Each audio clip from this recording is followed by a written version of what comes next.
మొన్న మా కాలనీ వాళ్ళంతా తిరుమలకు పోదామని ప్లాన్లు వేసుకున్నారు. ఒకళ్ళేమో రైలుకు పోదామని, ఇంకొకళ్ళేమో బస్కు పోదామని. అంటే బండి కిరాయికి తీసుకొని పోదాము, అన్ని తిరిగి రావచ్చు అని ఇంకొకళ్ళన పట్టిర్రు. 10 మందిలా పాము సావదన్నట్టు నెల్లాల సంధి పురులు కలవకు ఆఖరికి ట్రావెల్ బస్సు మాట్లాడిర్రు అన్నట్టు. ట్రావెల్ బస్ అంటే యాదకొచ్చింది గి వార్త చూడుర్రి. నమ్మి నానబోస్తే పుచ్చిబూరలైనట్టు చేసిరట ట్రావెల్ బస్ వాళ్ళు గిళ్లను. వీళ్ళంతా తిరుపతి వెంకన్న స్వామి దర్శనం కొరకు కర్ణాటకకించి తిరుపతికి వచ్చిన భక్తులు. ఓ 35 మంది వరకు ఒకటే గుంపై సాములోరి దర్శనానికి వచ్చారు. దర్శనం చేసుకుని ఇంటికి పోయేటప్పుడు పోత ఇగిన్ని గుళ్ళు చూసుకుంటా పోవచ్చు అనుకున్నట్టున్నారు కావచ్చు.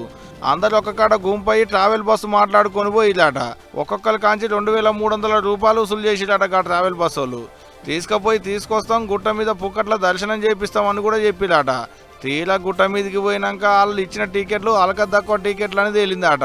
నిన్న టికెట్ బుక్ చేసుకుని వచ్చాము. 2300 రూపీస్ పర్ టికెట్, 1 టికెట్ దర్శనం ఇస్తామనేసి రేపు అవుతుంది అనేసి అక్కడ చెప్తున్నారు సార్.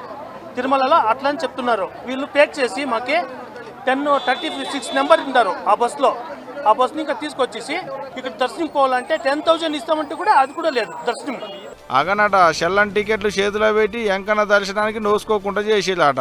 టికెట్కు 10,000 ఇస్తామని చెప్పినా ఇప్పుడు దర్శన భాగ్యం దొరికేటట్టు లేదు అనుకోచుండుకి అన్న. ముసలోళ్ళు ముడుగోళ్ళు ఉన్నారట, చిన్న పొల్లగాళ్ళు రట.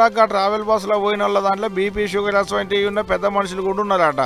ವಿತಿನ್ 4 to 6 ಅವರ್ಸ್ ದರ್ಶನ ಮಾಡಿಸ್ತೀವಿ. 2,500 ರೂಪಾಯಿ ಅಂತ ಹೇಳಿ ನನಗೆ 74 ವರ್ಷ ವಯಸ್ಸಾಗಿದೆ. ಅವ್ರು ಹೇಳಿ ಈ ಥರ ಕರ್ಕೊಬಂದು ಇಲ್ಲಿ ಇದು ಪೇಕ್ ಅಂತ ಹೇಳ್ತಾ ಇದ್ದಾರೆ. ಏನು ಮಾಡ್ಬೇಕು ಹೇಳಿ? ಸ್ವಾಮಿ ದರ್ಶನವೂ ಇಲ್ಲ, ವಯಸ್ಸಾಗಿ ನನಗೆ ಶುಗರು BP ಎಲ್ಲ ಇದೆ. ಏನು ಮಾಡ್ಬೇಕು ಹೇಳಿ? ಮಾತ್ರೆ ಎಲ್ಲ ಬ್ಯಾಗಲ್ಲಿದೆ. ನಾನು ಏನು ಮಾಡ್ಬೇಕು ಹೇಳಿ? అంత దూరం పోతే దర్శన భాగ్యం దొరుకుతలేదు అనేది వాళ్ళ ఆవేదన. అగో చూసేది కదా ట్రావెల్ బస్సును నమ్ముకొని పోతే ఏమైందో. అందరికి చేతుల్లో షెల్లని టికెట్లు పెట్టిండు, నెత్తులకు కూర్చు టోపీలు పెట్టిండు.